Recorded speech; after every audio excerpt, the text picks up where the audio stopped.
past few weeks, isn't it? Well, we just kind of started. If you haven't been with us the last couple Sundays, what we've started talking about is a certain series of Psalms. It's Psalms 120 to 135. And these Psalms, they actually are kind of a special collection. They're called the Psalms of Ascent.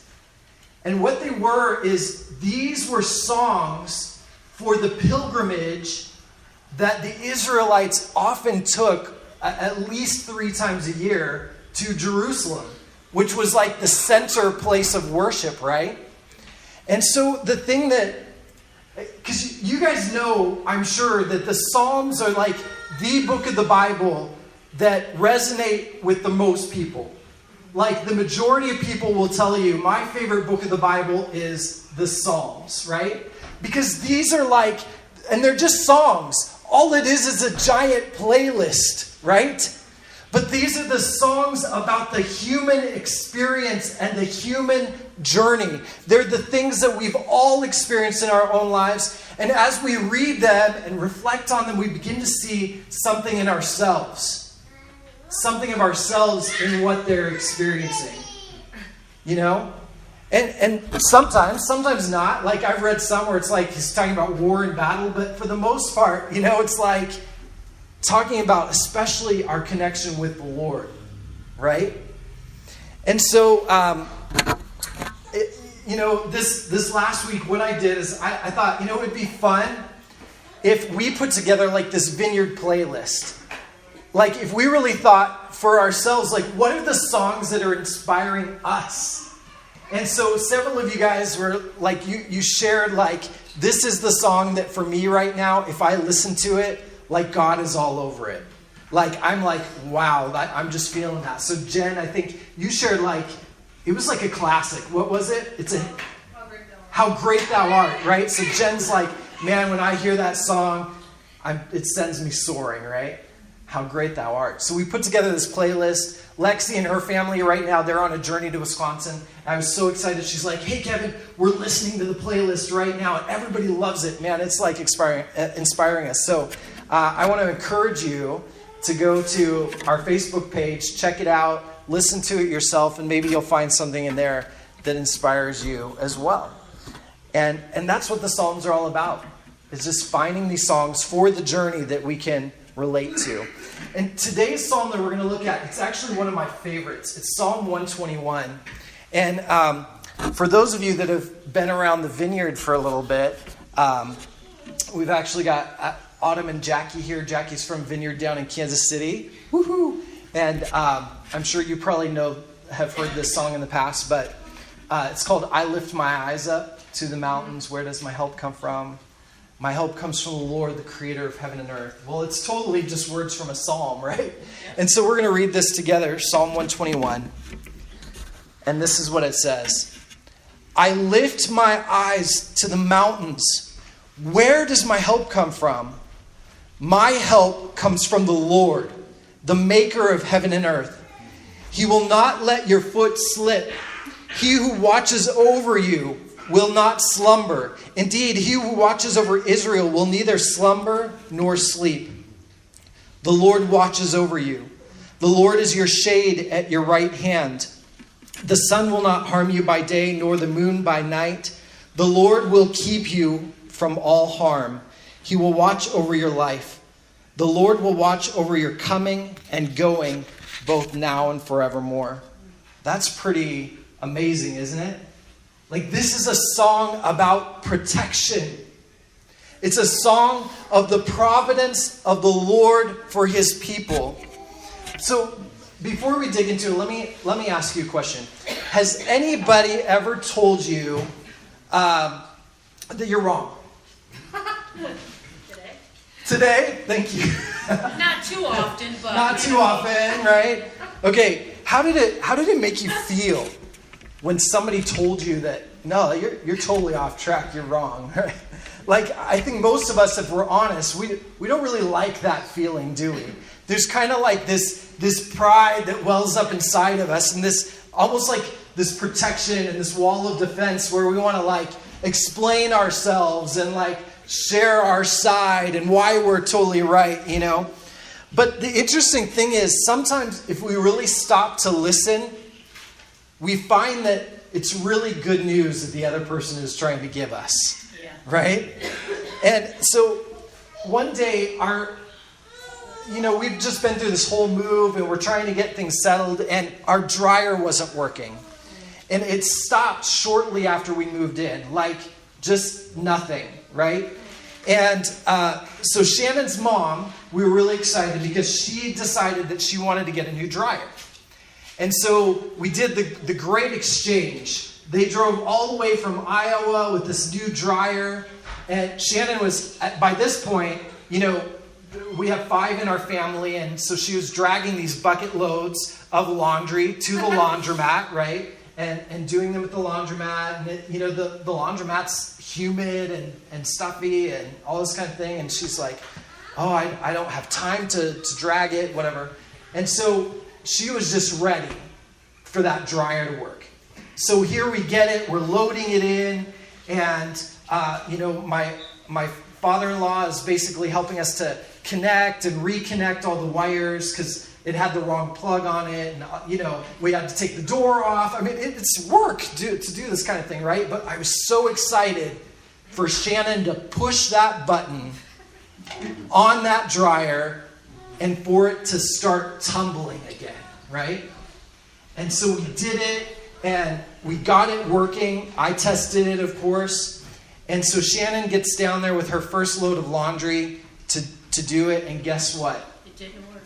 It did not work. It was tumbling, but it would not dry. Oh, was it heating? Or no, it wasn't working. Sorry, it did not work in the end again. And we're like, no, this is a different dryer. And this one's not working either. So what in the world is going on, And so I am getting ready to call the electrician. In fact, we had the appointment set up. And Shannon's brother comes into town. And he's like, so we're telling him the whole story that it wasn't working. And he said, you know what? I bet you've blown a fuse. Yep. Duh! Of course. Of course, I didn't want to hear this because I should have thought about that, right? Like, why didn't I check the fuse? Well, there are 2 kind of fuse boxes. Mm-hmm. One's like right above the dryer. Uh-huh. And then there's our main fuse box over here, right? Well, I had never noticed that right next to the main fuse box, there was a little fuse box that on it says dryer. Okay? So sure enough, I open the little box. And much to my surprise, there is a charred fuse in there. Okay? Now, at this point, I am relieved. I'm embarrassed that I didn't think about it. My pride is a little bit shot down by my brother-in-law. And that's okay. I love my brother-in-law. But it was so simple at that point. Cancel the electrician, take the fuse out, put the new one in. And guess what? The dryer worked. And it was tumbling at that time. So simple, In fact, sometimes in life, I think it's like that dryer, right? We just feel like it's not working. We're feeling alone. We're feeling weak, like we're totally going in the wrong direction. Maybe our strength or our resolve or our ability to figure things out has failed. We've tried. The answers have failed. In fact, the first surprise that we often encounter in our journey to following Jesus.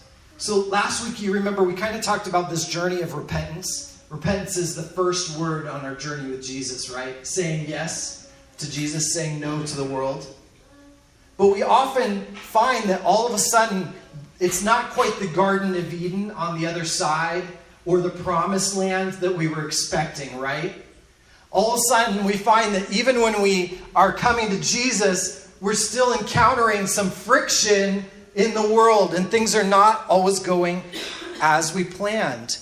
And so we might look to the mountains and ask, where the heck does my strength come from? Where do I find strength for this journey to get where I need to go, to get to the destination. This Psalm 21, this is like Uncle John, my brother-in-law. All right? It's the voice that's pointing us to the truth. And it's telling us that we may be looking in the wrong place or looking at it in the wrong way, like I was with my little fuse there. It's like a travel advisory for our journey. So when we went backpacking in May, one of the very first things that we saw at the trailhead was this giant billboard, okay, with all these travel alerts on it. This is the first thing. So you're like ready to hit the trail. We're finally here, right? And all of a sudden it's like, wait, here are the things you need to know before you go, okay? So it was things like, don't feed the wildlife, or here's where you can and can't poop in the woods. All right, my son loves that word. Here's what it means to leave no trace in the wilderness. In other words, you have to like hike your trash out, right? You can't just leave it behind. Watch for falling rocks. So there's like all these warnings, these things, travel advisories that you need to know before you set out on the journey, not that you want to discover once you're on the journey, right? So Psalm 21, this is that. There are possibilities for harm on the journey that are listed in this psalm. And so one is physical harm. Verse 3 talks about the foot slipping. And it's a possibility, right, for a twisted ankle. It's a very real possibility on a journey. In verse 6, the psalmist talks about the sun. And anybody who's been out long enough on a backpacking trek, you know that the sun is a very, very dangerous, a very real threat. You have hydration.